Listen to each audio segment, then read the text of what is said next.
Hello everybody, welcome back to Cinema Savvy. It is myself George bringing you a brand new review, and today I'm going to be reviewing the new drama film The Great Escaper, starring Michael Caine and Glenda Jackson, directed by Oliver Parker, which is now out in cinemas in the United Kingdom. It's actually been out in cinemas for just over a week, so apologies about this review being a little bit later than we anticipated, but it's been very, very busy with the London Film Festival, and I am here to give my thoughts on the new release. I've seen it today and also be talking about some of the news that's come along with the release. But as always, I do want to hear from people. So please do comment your thoughts if you have seen this film, if you're looking forward to it, if you're curious. Let me know your thoughts on The Great Escaper, as I had a really fun time watching this at the cinema today. And I'm really interested to see what a lot of people do think of this film. And as well as this, if you want to find out about other new releases, you find us on social media. It's where we announce videos, we announce what we're doing. We're in the process of change at the moment. There's a lot of things happening in the background. We're going to be doing a big announcement stream tomorrow to go over them. So you can do so and get us on linktree.com/cinemasavvy. All our links to our social media accounts are on there where you can see what we've been watching, because it's been very busy on the channel. As I mentioned, London Film Festival has been and it has gone as of the time this video going up.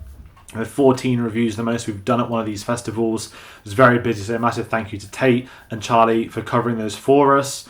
And as I said, things are in the pipeline, and I'm talking The Great Escaper because I need to segue away from London Film Festival. Talk about a British drama which I was very surprised didn't actually premiere there. It was released on the 6th of October here in the United Kingdom, so it's been out just over a week on its second day.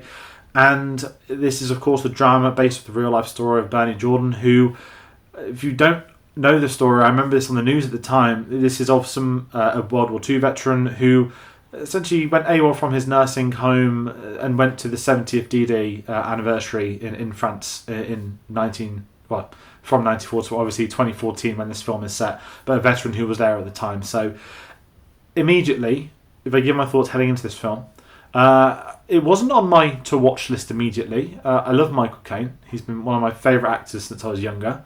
I remember reading his book when I was at school, seeing a lot of his old films, classic films, modern films. Obviously, it's me, I'll talk about Nolan. But he's always been one of my favourite actors, and he has a presence like no other, whether it's the accent, whether it's just his physicality. He's always had a presence, and I think he's the talented titan of British cinema, which I absolutely believe. And in fact, he has still been making films late into his 80s, and has just turned 90, I believe. Filmed this at the age of 89. I was curious about watching this, and then this morning we had the announcement, recording this on Saturday, that he has officially announced his retirement from acting with The Great Escaper. Now, I wanted to see it at the cinema. I hadn't got round to seeing it. I couldn't make showings work. That news came in. I thought, okay, I'm going to make the effort to see this, to watch this today, and I was able to get to, luckily, a showing an hour after I'd woken up. So I'm going to give my thoughts on him at the end, as well as this. And obviously this is the final performance from Glenda Jackson as well. Another British icon from the film industry, turned politician, served in government for 20 years plus actually as well, which is quite incredible. And she made her return to acting in 2015 before she passed away earlier this year after filming had been completed. And they had done a film together, I've forgotten the name, but it was 1975. So the first film together in 47 years. And resonating away from the real life stuff of the actors, going back to the actual story of Bernie in this, it was really interesting that, as I said, I remember at the time the announcement that it was on the news. It was covered quite a bit about this person that escaped the care home. If you follow this channel in the past, you'll know that I've speak quite a bit about like modern history. It was one of my favourite subjects at school. I've studied it in my spare time as well, so I've always been very familiar with World War II, as many people are, as we are. We don't need to say in fact World War II, but what resonated me to this film is, and I try and explain it, and I don't know how to get the words out when I talked to my dad about it earlier, but we've never really had a film that's dealt with the PTSD from the war, not in the aspect of somebody in their late 80s, 90s.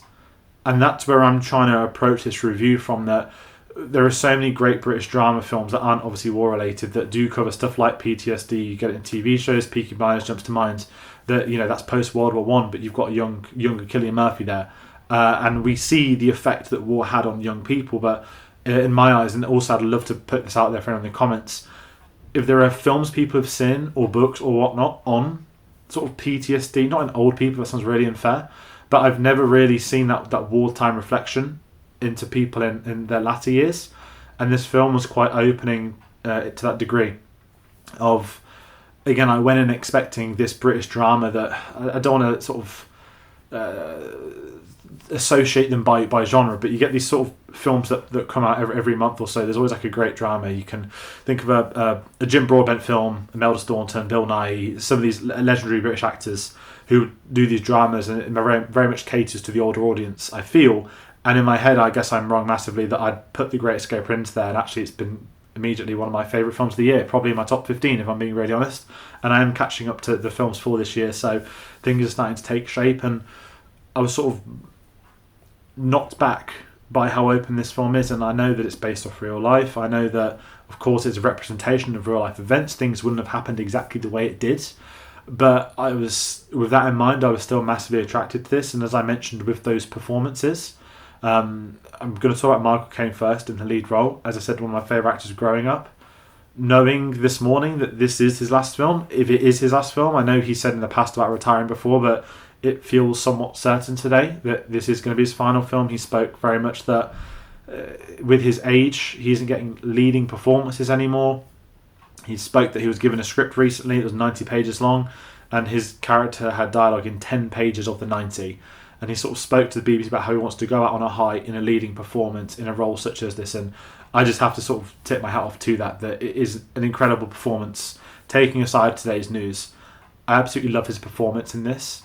And I know some people say that Michael Caine's very two-dimensional. There are certain tropes, certain words he'll say, the accent, pronunciations, you've seen the Rob Brydon sketches as well with Steve Coogan, which are great in their own right. But it's been a while since I've been able to really see him in it was like a meaty performance, but there's something about this performance that stuck with me. And I saw this a fair few hours ago, so I've been thinking about it a lot in the hours that have followed. And I've got to say, it might be one of my favourite Michael Caine performances. And I don't know if that's the subject matter that I'm more attached to. I don't know if it's the real life story, that it's a very noble, heartwarming story. And we do get a lot of films which do adapt to real life stories such as this, which I said earlier, it's maybe attached to a certain audience unfairly, but for me at least, it's an hour and a half long, and it's had a really nice experience watching it. And it's sort of hard to talk about it because it is a drama first and foremost, but I'm trying to detach my attachments to it away from that. And this is why it's sort of tricky to do this review than some of the other ones I've done recently, because I can't fault the screenplay, I can't fault the story, the performances. It's a solid film in the sense of it is so well crafted, but we are here for the performances of these years. I think if there are other actors who were cast, I do not know who they would go for. I do not know who has the stature that these two do. With the history they've had in the industry, with their lives, it brings a certain power, and that's the wrong word. I can't think of the right word, but it's bringing a gravitas to the real life story that you've had Michael Caine telling the story of Bernie Jordan in one of his final roles. His final role, as I said, if he has retired fully. And it's sort of shaking my head around the comprehension that has Michael Caine actually retired, because if he has, it is a beautiful film to go out on a high to. As I mentioned, it deals with some of the PTSD things that soldiers face from the war. We know obviously PTSD is a massive part of what happened following World War I, following World War II. But again, to get it in the eyes and experience of older people, set in the year 2014, this is less than 10 years old.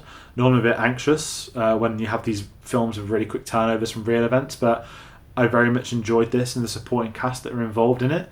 And it is a feel-good British film, and there's nothing wrong with that. And I'm not going to talk about certain news stories with things similar to this. You know, everyone would know about the family in the news at the moment with stuff like that. That's the sort of thing you would think would be a film, and I'm glad it's not. But certainly with this one, I've just had this profound effect on me that I'm kind of excited to see it again. And at the same time, I want to do a bit more reading, so I'm really struggling how to get to bypass the side of it that's in this review, which makes it trickier. But what I want to talk about is seeing it at the cinema as well, that without stereotyping, I know this is its second weekend, it's an 11 a.m. Saturday screening. I thought, okay, I'm going to be the youngest person here by a country mile. Nothing wrong with that. Midweek matinee screenings, great, you get a lot of elder people. I was the only person in the cinema today, which I did not see coming. I know that Taylor Swift is out, I know it's a Saturday, I know this film has been out for 9 days now, but I didn't expect to be the only person in there today. And as lovely as it is to see, to have my own screen, my own private screening, I was a bit sort of gutted that it's a real nice film to reflect on, to look at, and I'd be really curious, not that I watch people at the cinema, but I would be really interested to see how this film resonates with people, because I was quite emotional watching it, and I don't say that often about films.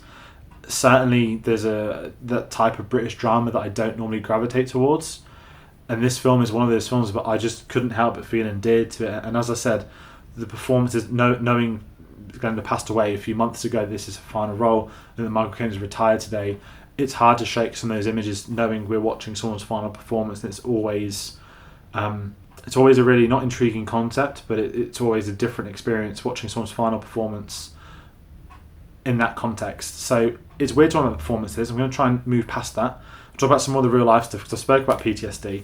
One thing I didn't realise of this film is we would get World War II flashbacks, details of this character's relationship, and kind of the title being The Great Escaper, the story me talking about it's this person escaping his care home. You wouldn't think this would be a sort of romance film when it is. We've got these two older people together in the nursing home who not just love one another, they have spent their lives with each other, and they don't want to continue without the other person. There's some real deep companionship themes in there that I, again, did not expect from this film. I thought it would be that, again, let's go on our big adventure to France, that's the film. It was not that at all. And actually, the war side of it, the D-Day side of it, to me becomes secondary to the core relationship. And that's why I absolutely love these two performances. And if I'm going to go one step further, I would love to see Michael Caine nominated for a BAFTA for this, if I'm being really honest. And that BAFTA's changed their rules, that regulations have switched in the last couple of years. But he's already had his BAFTA fellowship, and if this is one of the greatest actors this country has produced in terms of his legacy to the industry, to the cinema, it's a bit more than a BAFTA fellowship, I think. I'd love to see some recognition for this, because I do think it's a very meaningful performance, and past meaningful in it being a great performance. I don't have the experiences other people do that have maybe served in the army, served in the war, and I'd imagine this is going to resonate differently with every type of person watching this. So it's really tricky for me to give those sorts of aspects of talking about people that have served, that haven't served.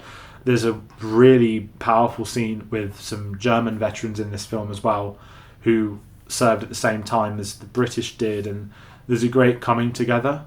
And when people talk about different generations and how they fought in the war, and I'm trying to think, one of the actors that spoke about Arnold Schwarzenegger, on the news recently, he spoke so much about his history with his dad being Austrian and how the war affected his dad in his later life. It was really interesting to get a scene such as this, taking people from both the British and the German side 70 years on at an event to commemorate this day, and to get the perspective of the other side of the war, I thought was really interesting as well.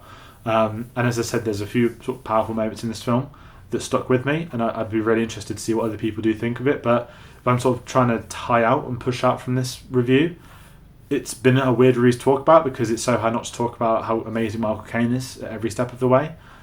But there's also a bit of difficulty, as I said, knowing it's one of his final performances, that the once that news is in that he's retiring this film, the eyes, the view, and the performance resonates somewhat differently because of that news. But it didn't affect how I thought about the film. I think it's a genuinely wonderful film. As I said earlier, I can't fault the direction, the technical craft. It was all shot in the UK, which is understandable. Distributed by Pathy, who do a lot of drama such as this. And I think, I don't like talking about award season, just watching this. I want to say I was proud to be British. I'd never really understood that reference, if I'm being honest. But this is the sort of film that I feel that should be represented at events such as BAFTA. That if it's the British Film Television Academy, let's put some focus on that rather than just American produced stuff. I know it's got to be about the best films of the year, but let's take a step back and let's look at some of those British productions. No doubt we've had some great independent films recently as well. But it's just something I've been thinking about across today, that this is a film I'd like people to see. I don't know. Again, no one really looks at box offices or cares when it's a drama, but I would really be interested to see what people think, for people to seek this film out. I know Charlie's obviously watched it. He's been on this channel a fair amount. I know a few other people that very much enjoyed it, but I'm curious to know what people do think. And if you're finishing off this review recommendation, I do recommend you going to see this film. It will probably be online on a streaming service or somewhere in the next couple of months, but really no harm going out to the cinema. If you think there's nothing out, if you want to support the industry, maybe go out and watch a film such as this. I had a great time watching it. Powerful viewing experiences. Made me want to do a bit more digging on some real life historical stuff. So that caters to me as a film fan, as a history fan, and I do wonder what it's going to cater for everybody else. So please do comment your thoughts on The Great Escaper. As I said, if you've seen it, I want to know your thoughts on it, certain scenes, how the viewing was for you. If not, if you're curious, do comment and we will reply to any that do pop up. I mentioned there's a big update video coming tomorrow. We're going to be live at 9 PM UK time. We've got a lot of stuff to announce. Big changes are coming, good changes. We've been working in the background very quietly. And to any new subscribers that joined us across the festival, thank you so much. I hope you've liked this review. there's plenty more coming on the way. So that's going to do it for today's video. Thank you all for watching. Take care. We'll see you on the next one.